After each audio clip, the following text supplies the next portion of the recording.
النبي قبل ما نبدأ الفيديو نسمي بسم الله والصلاة والسلام على رسول الله. وكل عام وكلكم طيبين وبخير. عام هجري سعيد علينا وعلى جميع أمة محمد يا رب العالمين.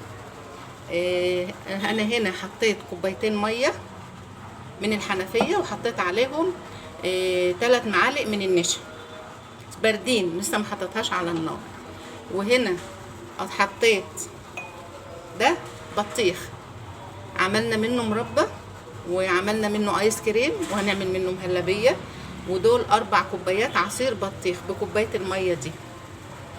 وبرده الميه دي من الحنفيه عاديه، برده كوبايتين من الميه من الكوبايه دي برده نفس المعيار يعني. حطينا هنا 3 معالق نشا وهنحط هنا 4 معالق نشا، كله على البارد، ما سخنتش حاجه لسه. بسم الله الرحمن الرحيم. الله واحد، مش تاني ولا تالت كده يبقى 4. هنبدأ ندوبهم الأول كويس قبل ما نحطها على النار. هندوب المية هنا اللي النشا في البطيخ والنشا برضو في المية التانية، وبعدين نحطهم على النار. وهنا يا حبايبي هنحط السكر عشان ندوبه كله برضو مع بعضه. هنا هنحط 3 معالق سكر على المية اللي هي العادية 3 ده عشان نكمل بقية المعالق. وهنا هنحط 5 معالق لان البطيخ بياخد سكر كتير. 3 4 5.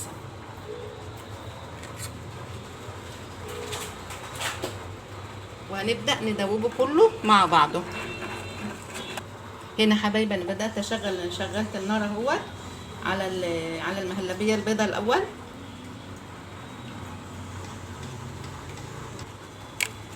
اي حبايبي المهلبية البيضة خلصت اهيت، هحط لها شوية فانيليا عشان تبقى ريحتها برضو حلوة، واقلبها كويس اهيت. وبعدين هفضيها هنا، هقول لكم ليه بقى. هفضيها هنا الاول،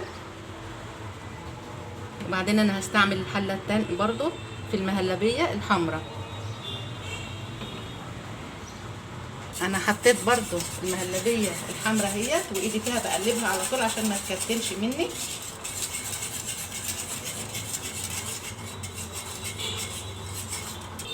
اللي ما شافش الفيديو يا حبايبي من الاول، انا بعمل مهلبيه بالبطيخ.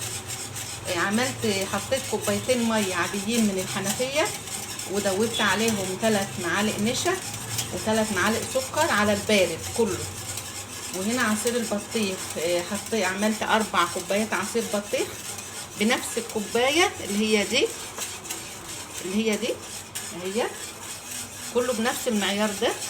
حطيت 4 كوبايات عصير بطيخ، حطيت 5 معالق سكر، 5 معالق نشا. وهنشوف دلوقتي لو هي محتاجه نشا ولا حاجه هحط لها برضه، او محتاجه سكر، لان البطيخ بيحب السكر الزياده. حبايبي هو مش محتاج ولا سكر ولا حاجه، هحط له بس الفانيليا.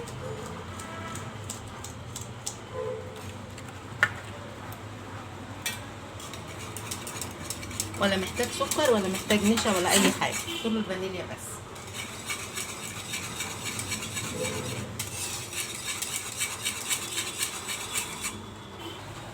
اي حبايبي هنا البطيخ بتاعنا بيغلي اهوت، هنطفي عليه بقى.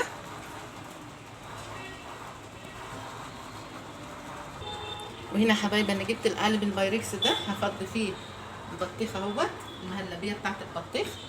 هحط شويه كده الاول، بسم الله الرحمن الرحيم. وزعها كده شويه الاول كده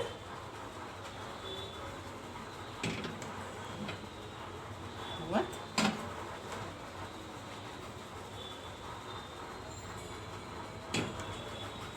واسيبه يهدى شويه وارجع لكم تاني. هنا يا حبايبي هحط المهلبيه البيضه اهيت برضو، وزعها كده على وش البايركس ده.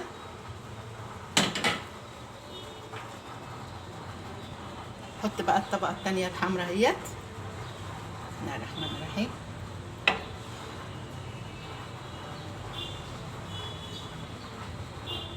نبدأ نوزعها بقى كلها على بعضها. اهو يا حبايبي عملنا المهلبية بتاعتنا اهيت، يا رب تكون واضحة. طبعا هتحتاج لها على الاقل ساعة في التلاجة، وبعد كده هنشوفها مع بعضنا ان شاء الله.